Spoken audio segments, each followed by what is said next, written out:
Video शुरू होने से पहले मैं आपको एक चैनल के बारे में बताना चाहता हूँ जो कि हमारी तरह ही एनिमेटेड स्टोरीज बनाते हैं। अगर आपको डरावनी कहानियां पसंद है तो आपको उनकी कहानियां भी जरूर पसंद आएगी। तो अभी जाइए और animated horror stories in Hindi channel को सब्सक्राइब कीजिए। लिंक डिस्क्रिप्शन में है।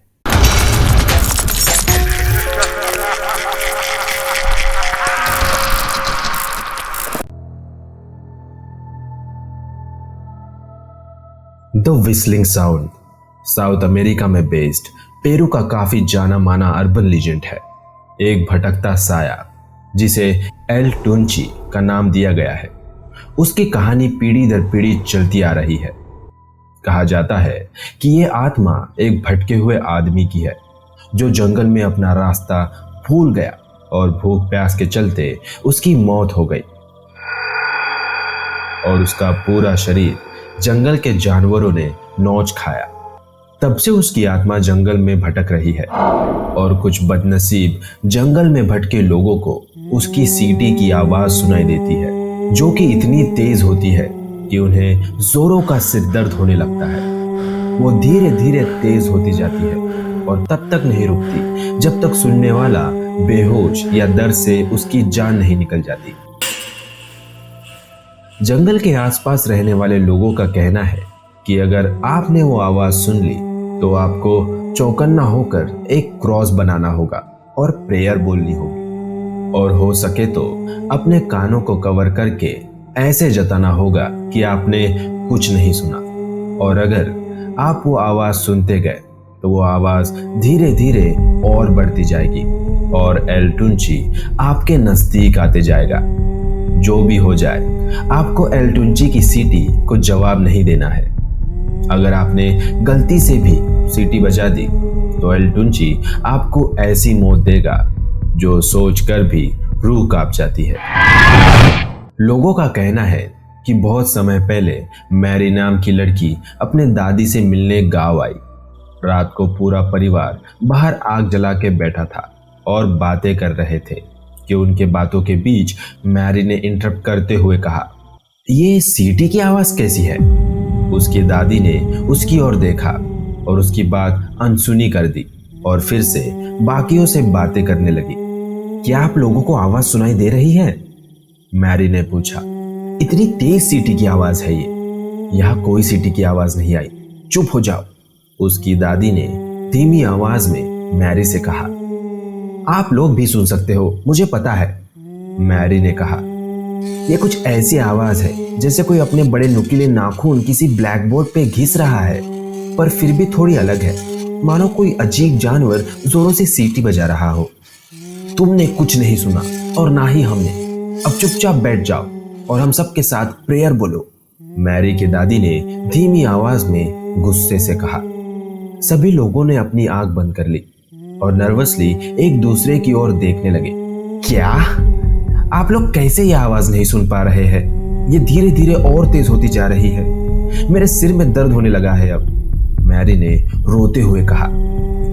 और उतना कहते ही वो सीटी बजाने लगी और उस आवाज का जवाब देने लगी। जैसे ही मैरी ने सीटी बजाकर उस आवाज का जवाब दिया, सारे लोग डर से कांप गए। मैरी सीटी बजाती रही और दूसरी ओर उसके दादी ने जमीन पर एक क्रॉस बनाया और बाकी लोग आंख बंद करके प्रेयर करने लगे।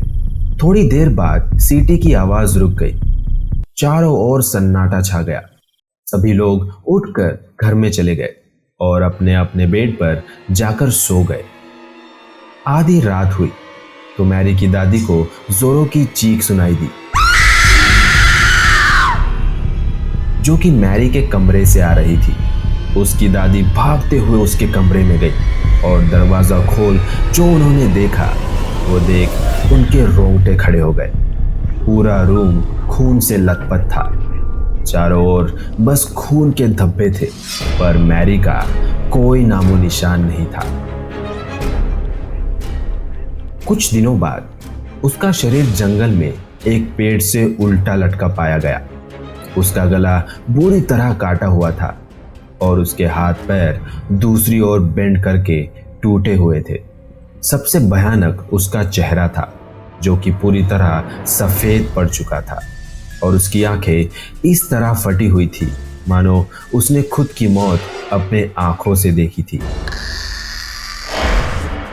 पुलिस का मानना है कि यह किसी जानवर का काम था और उन्होंने केस बंद कर दिया, पर गांव वालों और उसकी दादी को असलियत पता थी कि जो कोई भी एल टुंची को जवाब देता है उसकी किस्मत फिर एक काले साए के हाथों में जाती है। एल टुंची से ही जुड़ी एक और कहानी काफी सुनाई जाती है, जो कि एक 14 साल की लड़की की है। 14 साल की जेन, जिसके पिता एक पेरू के ही किसी छोटे से गांव में टीचर की नौकरी करते थे।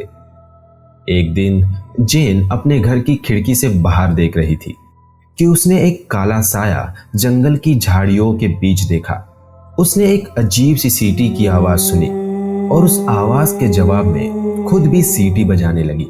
उसके पिता जब घर आए तो उन्होंने देखा कि उनकी बेटी विंडो पे खड़ी एक अजीब सी आवाज में सीटी बजा रही थी। जेन, तुम कर क्या रही हो वहां पे? पिता ने पूछा। वहां पेड़ों के पीछे छुपी हुई परछाई के साथ सीटी बजा के खेल रही हूँ, जेन ने जवाब दिया। जेन का जवाब सुन उसके पिता के रोंगटे खड़े हो गए। उन्होंने एल टुंची की कहानियां सुनी थी। घबराते हुए उन्होंने अपनी बेटी को पकड़ा और उसे सीधा उसके बेडरूम में ले गए। उन्होंने बेडरूम के दरवाजे को एक लकड़ी और कुछ खिलों से सील कर दिया और सारी खिड़कियों को बंद। जेन को कुछ समझ नहीं आ रहा था कि उसके पापा ये क्या कर रहे हैं। वो डरी सहमी बस उन्हें देखी जा रही थी। उसने देखा कि उसके पापा अपने नी पे बैठ आसपास कैंडल्स जलाने लगे। वो रोते हुए अपने पापा से पूछ रही थी कि ये सब आप क्यों कर रहे हैं, क्या हो गया है आपको? और उसके पापा बस एक ही रट लगाए जा रहे थे, एल टुंची, एल टुंची।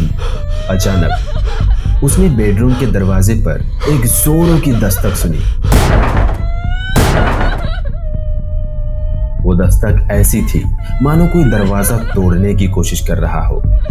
बिना कोई वक्त गवाए जेन के पिता ने जेन को क्लोजेट में धक्का मारा और क्लोजेट बंद कर उसकी चाबी को लॉक में फंसाकर तोड़ दिया। क्लोजेट के अंदर डरी सहमी जेन बाहर अपने पिता को रोते हुए प्रेयर्स बोलते हुए सुन रही थी कि तभी उसने बेडरूम के डोर के टूटने की आवाज सुनी और उसके साथ ही उसके पिता की चीखें। बेडरूम विंडो के ग्लास की टूटने की आवाज से जेन और डर गई और उसने अपनी आंखें बंद कर ली। धीरे धीरे उसके पिता की चीखें दूर जाने लगी और कुछ समय बाद सब शांत हो गया।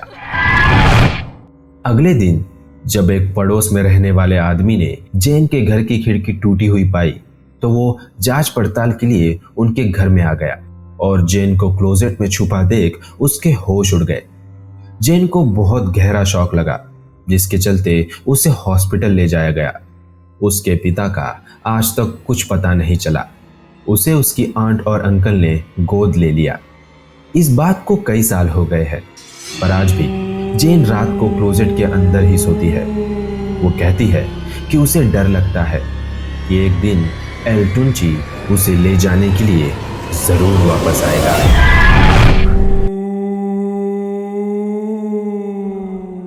अगर आपको हमारी कहानियां पसंद आई तो लाइक कीजिए, सब्सक्राइब कीजिए और हाँ, बेल आइकन दबाना मत भूलिएगा।